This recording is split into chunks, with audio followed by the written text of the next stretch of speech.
Today we're going to talk about the 10 steps in selling your home.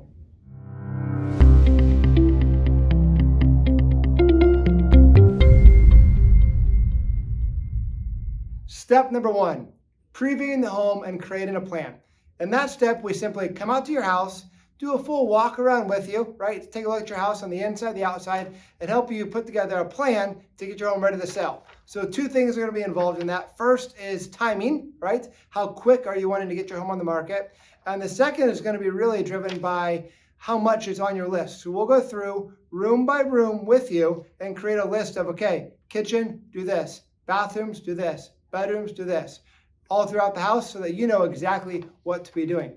Step number 2 is actually getting the home market ready. So after we've walked through the house with you, created a detailed list for you of what needs to be done to get the home ready to sell, step 2 is just executing that plan, right? So, that's going to be all the tidying up, cleaning up, decluttering, all of that stuff is all going to be part of step number 2. Step number 3 is the listing launch. That's when your home is actually going on the market, right? So we've already taken our professional photos, we've done our full virtual tours, and we are going live with the listing. The sign is going in the yard, and your house is officially for sale. Step number 4 is reviewing the offers. Ideally, we'd love to have multiple offers on your home, and oftentimes we do. And we'll help you analyze those offers to determine which one makes the most sense for you to accept. We're going to take a look at many factors of each of the offers. Obviously, the sales price is a major one we're going to be looking at, but we're also going to help you look at the other things such as timing of closing, contingencies, inspections, appraisals. What other factors has this buyer submitted with their offer, and how does that affect you as the seller so that we can help make sure that you're choosing the best offer for you and your situation. Step number 6 is getting through the contingencies that are included in the contract.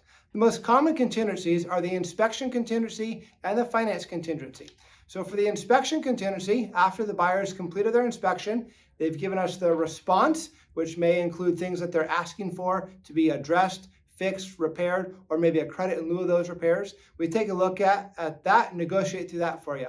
For the financing, the main couple points in the financing contingency is getting through the appraisal, making sure that the home appraises at the value of the purchase price, and then getting the buyer to have their final loan approval. When you receive the offer, the buyer will already have a pre-approval, but they still have to go through the final steps to actually get their final loan approval. So we'll make sure to get through that as part of step number 6 as well.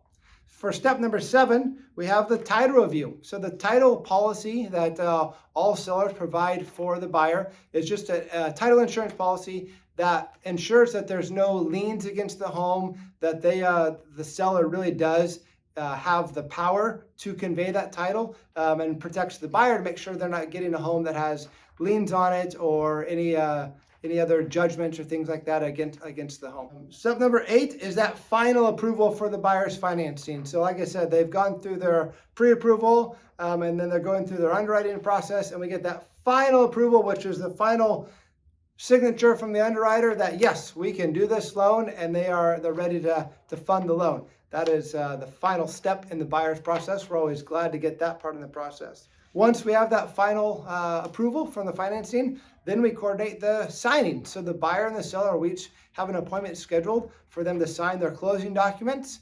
which is actually the documents that then go in to get recorded, because that is step number 10 is the closing.